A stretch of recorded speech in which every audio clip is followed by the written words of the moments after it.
Did CM Punk go too far? Did Seth Rollins join the Jabberwockies? We're going to talk about it. I'm your host, MVP, and this is MVP Goes Raw. We open up with Adam Pearce in the ring, and he calls out Seth Rollins. And the next thing you know, you have 20 masked guys showing up at the ringside area. They go into the ring, scramble around. All but one leave the ring, the one being Seth Rollins. Pearce then tells Rollins that he's not medically cleared and that he could really seriously hurt himself after, his surgery was not even 5 months ago. Logan Paul and Austin Theory come out to confront Seth Rollins, but they do another scramble and Seth Rollins escapes. They did look like the Jabberwockies. They did look like a flash mob scene come right out of Step Up. This was a bad segment. It really was. LA Knight comes out and gets beat down by the Vision. And then the Usos come out to save LA Knight and run the Vision out of the ring. From the look of it, I really thought that we were going to have a main event of one of the Usos and LA Knight versus the Vision. It really did look like that. Thankfully, that's not what we got. This is the first Raw without Road Dogg, so you can't blame Road Dogg for this crap show of an opening segment.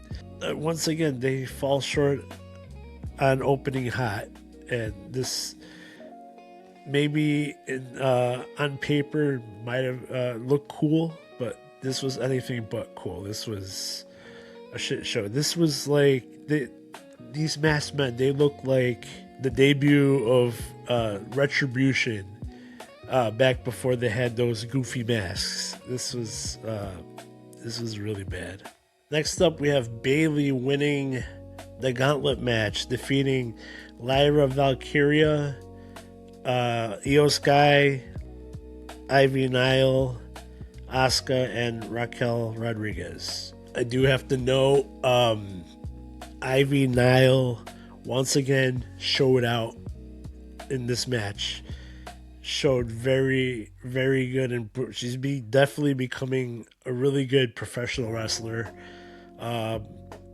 Would not be mad if they started pushing her, maybe possibly in the Intercontinental title scene. But the winner is Bayley, and next week we have Bayley versus AJ Lee for the Intercontinental title. Now, I do believe AJ Lee and Bayley did have a match way back when in NXT. So this would be their first match on the main roster. And very nice teacher-student type deal. Bayley does consider AJ Lee her wrestling mom, so mother-daughter match of some sorts. I have to think that Becky Lynch is some way, somehow going to get involved in this match, and it's going to set up another match between her and AJ Lee at WrestleMania.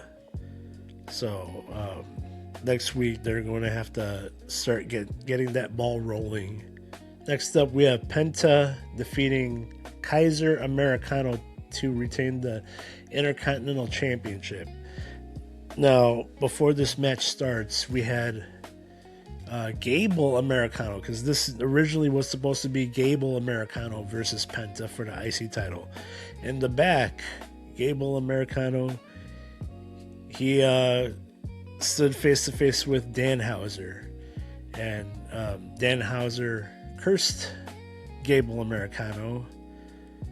And then on the way to commercial break, from that segment, before we head to commercial break, you see Ryo and Bravo kind of sneak up from behind Gable, and then next thing you know, it's Kaiser Americano making his entrance. Even the guys on commentary are like, oh, this is the real one.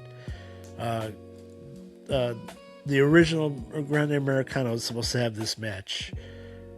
And then we find out next week it's going to be Kaiser Americano versus Gable Americano.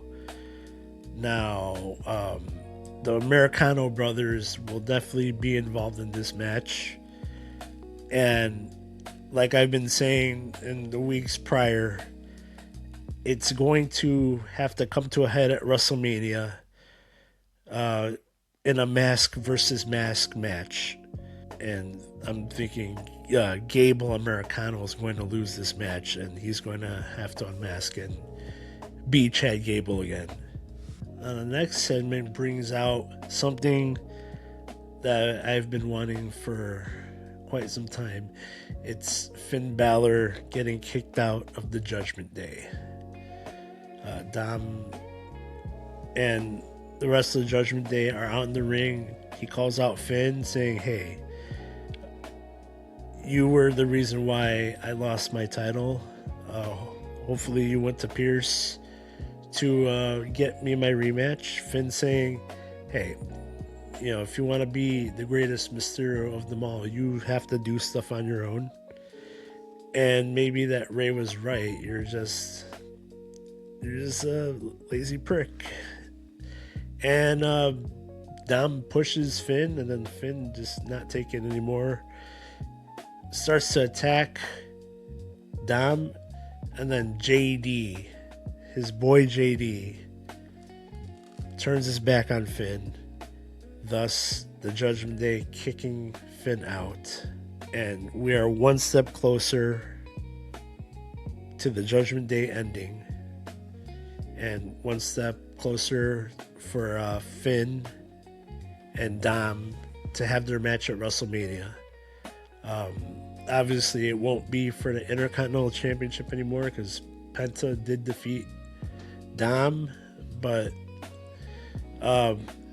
Finn's probably going to be full on face now, and like I said, it's going to be one step closer to the Judgment Day imploding. Next up, we have Oba Femi defeating Rusev. This was an extremely physical match. Contrary to what I believed last week, Rusev did not job, and this did not end up in a no contest where they just started brawling and the ref could not control the situation. Rusev got in a lot of offense and gave Oba Femi a lot of offense here. And Oba Femi got the win clean, and he's definitely coming along good. Will he have a match at WrestleMania? I don't know. There's a lot of people saying Lesnar, but honestly, at this point, I kind of see a possibility of Seth Rollins facing off Brock Lesnar at WrestleMania. I don't know, maybe Gunther, but Gunther definitely should not, at this point in time, be losing to a relative newcomer, being that, he's the career killer. We're still thinking that maybe it's going to be Rey Mysterio versus Gunther, but we still got some weeks. We'll see if Oba figures into any WrestleMania plans. I don't know, maybe they run it back, Oba Femi and Rusev back at WrestleMania. That could be a possibility. Now we have our final segment.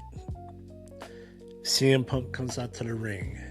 He gets on the mic and says Roman never respected him, but he will respect his title.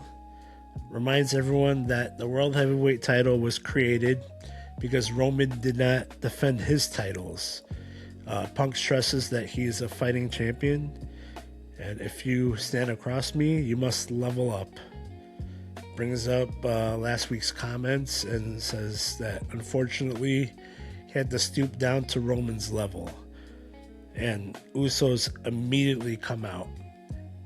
Jey Uso giving off old bloodline vibes back when he was beefing with Sami Zayn.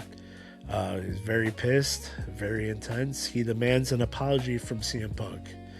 CM Punk asks, why is Roman sending his cousins to do his dirty work? And ladies and gentlemen, Jimmy Uso shines here. Cuts a promo on Punk. Punk is the voice of the voiceless. You can trash Roman all you want, but my uncle has no voice. Punk says, you're right, Sika has no voice. And he brings up his history with the Anoa'i family. Says that their entire family has been good to him except Roman. And Jay grabs the mic and says, this isn't about Roman. And you have to apologize. You have to say sorry. And Punk says he's sorry and shakes both the Usos' hands. But he isn't done. He says, I'm sorry that Roman Reigns treated you like garbage. Roman Reigns treated Dusty like garbage and calling him irrelevant. And, Roman got away with 10 times worse. Yet, you're wanting an apology from me. And if Roman had a set, he'd be in the ring right now instead of his young boys. And Jey Uso then punches CM Punk. CM Punk landing on the ground. And that's how we get off the air. I've been saying this for a while. Obviously, Jay's got the yeet. But I always thought Jimmy was so much better on the mic. And he really shined. He really shone in this segment that his promo was so smooth as silk. And if given the opportunity, I know Jay got his opportunity because Jimmy kept getting hurt. But if Jimmy ever did get a chance to really have a singles run, I think he would shine here.